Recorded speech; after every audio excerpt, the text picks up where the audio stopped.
How's it going, guys? My name is Parker Shepard from P-Shep Media, and welcome back to West Virginia Insider, where we sit down with West Virginia business owners and get an inside look into their business.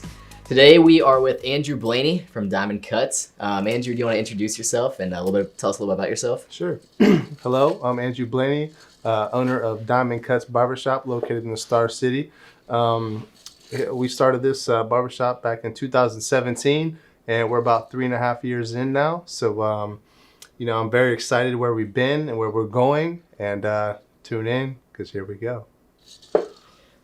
So what sets Diamond Cuts apart from other, barbershops? What sets Diamond Cuts apart? Multiple things. One is we're the only barbershop in, as far as I know, definitely the county, if not the whole entire state, that has their own website for the barbershop. I've been told multiple times, hey, I currently ask people all the time, I'm like, hey, how did you guys find us? Is it something that we did, something we said? Like, well, we just looked on your website and you guys were the only ones in the whole area with one. So we just chose you guys. And that right there not only set us apart, but took us to a whole nother level. Like, not only people in the state, but people out of state are reaching out to us and coming in. So that right there is very huge. I mean, obviously, you as a barber behind your chair can only do so many things, and let other things bring them to you. So if you're not your skills, you're media. So what made you want to be a barber? What made me want to be a barber? Back in the day, my grandfather that I founded, he was a barber on the Strip District of Pittsburgh, and he used to cut my hair. And back in the day, he used to cut my hair, and the clippers he used were just very fascinating to me, and the way the whole process was, from WD-40 for clipper side that we currently use, and just the way that it all went about was very interesting to me. I loved everything about it. Yeah. It's just, everything about it, man, just amazed me back in the day, and it still does to this day too, so. That's awesome. So why did you start your own shop, or when was the moment that you were like, I want to own my own shop? I bounced back and forth between oil and gas and barbering. For years, I fought barbering. It's like, I quit barbering multiple times, and multiple people reached out to me and said, hey, send me pictures. I'm not going to cut my hair until you're ready. And then, that right there almost told me something. And I was like, okay, I slowly worked my way back into it at the same time as working oil and gas. And I was like, hey, man, just don't tell anyone. Let's keep this on the low. And next thing you know, they tell people, and then the word's out, and here I am full time again. So one of those things I just founded a long time ago, and I just felt like it's my backbone. It's what I know. It's what I need to stick true to, and that's what really made me want to become a barber. So what was it like starting Diamond Cuts? Oh, it was a struggle at the beginning, especially as you bring on new employees. It's bigger. What I see for Diamond Cuts is bigger than just me. I don't want people to associate, oh, hey, let's go to Diamond Cuts to see Blaney. I want Diamond Cuts to see the entire team. We are a team here. That's what separates us from multiple other barbershops, is we're all together. We're not just individualized, from what I see. Yeah. So what made you choose Morgantown? I'm from Morgantown. I built a client base here. At the time as I originally started cutting hair, I was down at Fairmont State while I was getting a degree. And a lot of my clients came from, Fairmont, Bridgeport, Clarksburg area. So, typically, one day, in time, I'd like to be down in a different area with another location, targeting that type of clientele so they don't have to travel to see me. But, I'm from Morgantown, so I wanted to stay in Morgantown. Yeah. So what were some challenges you faced getting this barbershop started? Oh, man. A location. A location is one. The owner of this building that we're currently in, he founded me. And at the time, I was living above one of his units, and which is still one of his units as well. And he said, hey, man, come over here. Let's walk over here and check this building out. It's like, okay. So we go over here, and essentially it was an old storage unit that another business was using just to throw stuff in. And I was like, well, if you can make it here, you can make it anywhere. So, we started in a little storage unit room. Didn't have any windows, didn't have any heating, ventilation, AC, nothing. And there was just one door, and, it's just Chase and I at the time. It was 500 square feet, and then we just bounced into here, and then now it's, almost 1,500 square feet. So, and with time, there's everything. But there's a lot of factors into this, definitely. Are there any decisions you made or things you did that you wish you would have done sooner? Yes and no. Again, going back to fighting, working oil and gas, because oil and gas in this area, West Virginia, Maryland, Ohio, PA, it's really big. I mean, it's huge. And I was obviously, I was a land agent, so I could be replaced at any time. I just contracted the lease, came up with the terms. Anybody can replace me. I wanted to do something that I could be irreplaceable only if I chose to do so. So again, I'll work sun up to sundown. I'll outwork anybody. I go home after a 12-hour day and watch even more videos on how to do it and how to get better. So this is one of those things that developed over time that I decided that it was the right move for me. Oil and gas isn't forever. Barbering is forever. People are always going to need a haircut. People are always going to have to look good. People are always going to, new trends, new styles. So that's why I, keep up with everything as well. Social media and everything. So. Do you have any advice for anybody that wants to get into barbering or even wants to start their own business? Keep going. Don't get discouraged. I quit multiple times. I shut things down. Again, going back, I said, hey, I'm not going to cut hair. Just don't tell anyone. Here I am full swing. And then I moved locations. I moved back into my parents' house from Fairmont, where I originally started cutting hair in the basement. Moved back into my parents' house, was cutting hair there. And multiple times there, I quit and was back to oil and gas, back to cutting, back to oil and gas, back to cutting. And then I was like, oil and gas isn't forever. I need to invest all my money that I saved from oil and gas to put into the barbering side. And it's been never looking back since. It's awesome. Yeah. So let's get into more of the business side of things. So how do you guys market diamond cuts? We have a guy, Parker Shepard is his name.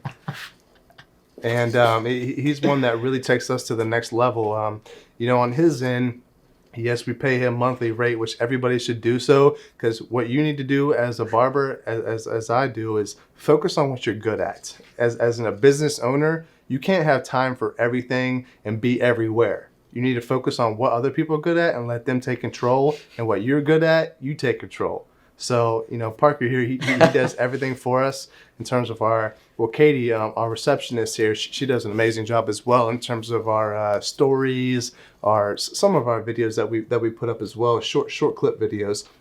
He does everything for us, and we get complimented multiple times on the weekly. Hey, what do you guys do? How do you do it? It's almost like a secret, and that's almost the way I kind of want to keep it. But I also want to give him some exposure as well.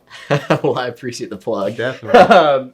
How important do you think social media is for businesses? It's extreme. I mean, you can't not do it. Yeah. I mean, as a barber, my resume is my Instagram, my Facebook, my Twitter, everything I have. That is the way you show your platform and portfolio to everybody. Yeah.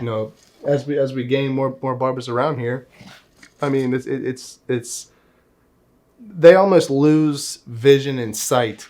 Oh, I forgot. I was caught up in the moment, and things like that, which in time, you will, and you'll take transformations before and afters and things like that. But it's up to Parker here to make it look with the video, bring in the music, bring in the, he doesn't use any filters. We're all natural. No, I'm just, but, he does a lot for us as well to bring us in that clientele. So while doing social media, it brings in clientele because people are always on their phone. People are always going to take pictures. People are always going to advertise for yourself, meaning like after I get done cutting your hair, they're going to go in the car, take a selfie. That's free advertisement, free marketing.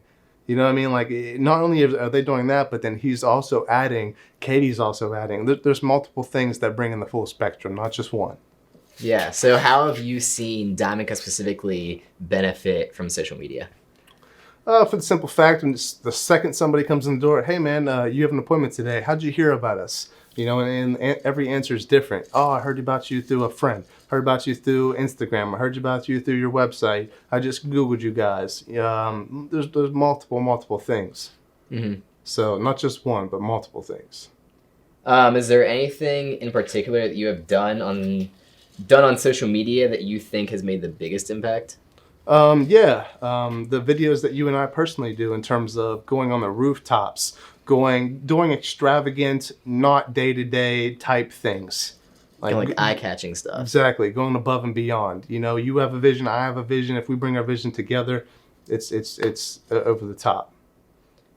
So what drives you to keep going and keep working harder?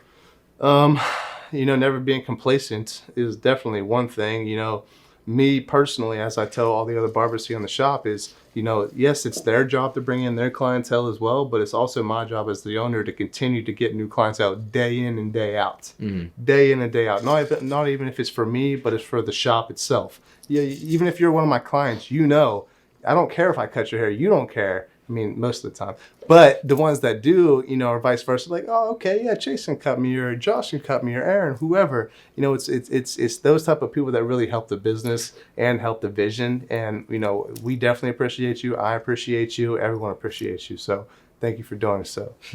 So what's your vision for the future of Diamond Cuts? Vision for the future of Diamond Cuts is to have multiple locations, never be complacent, keep working hard, and, you know, give people opportunities to take a step forward in their own shoes, to take some off of your weight, you know, give them the opportunity to show themselves and see where it lands, see where it goes.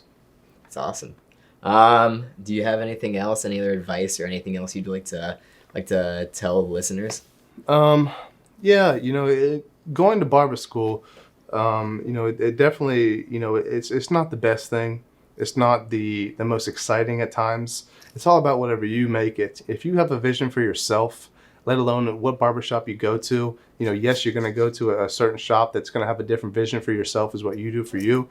But just keep working hard, keep grinding, make the best version of yourself. Go home, watch videos, find a certain person on YouTube that you like. Almost find yourself as if you're in the exact same shoes. Pick up their style, pick up their technique, do whatever they're doing. Because clearly it's working for them, so why wouldn't it work for you? You know, just be you and be the best version. So that's one thing that I've you know, overcame and continue to do, and it's led me here. And obviously, it ain't gonna stop here. I won't let it. Yeah, I think that's good for anybody in any industry. Is always be learning. Never never get complacent where you're at, and just constantly like be learning new techniques. I mean, for me personally with photography, videography, it's like always looking at new ways you can edit photos, new ways you can do videos, new angles you can get, new gear you can use in unique ways and stuff like that. So being addicted to the craft. Yeah. So I think that advice goes for anybody as well. That just wants to learn. Definitely. Learn yeah. So I have a question for Parker. Where do you see this podcast going in the future? I mean, I see bringing on more business owners and meeting with more business owners and expanding and even meeting with CEOs and stuff like that, and kind of the whole vision for this podcast is just to help West Virginia business owners, local business owners, by interviewing other owners and kind of getting tips and tricks that they can implement into their own business. So I think just continuously just growing and helping others in the state and encouraging entrepreneurship in the state. Because I think that's something that the state like struggles with a lot is entrepreneurship. And definitely. I think whatever little part I can do to encourage that, I'm going to do that. Definitely. Yeah. Sounds good, man. And I appreciate you having me. I appreciate you bringing me on. Thank you for tuning in. Again, Diamond Cuts, P-Shop Media, West Virginia Insider. Well, thank you guys for listening or watching if you're watching this on YouTube. If you guys like this episode, if you guys can share this to your Instagram stories and tag us, WV Insider, that helps us out a ton, so other people can find it and listen to it, and more people can hear this and hear what Blaney had to say and tips and stuff he had to say. So yeah, we will see you guys next time with the next episode. Thank you guys for listening. Boom.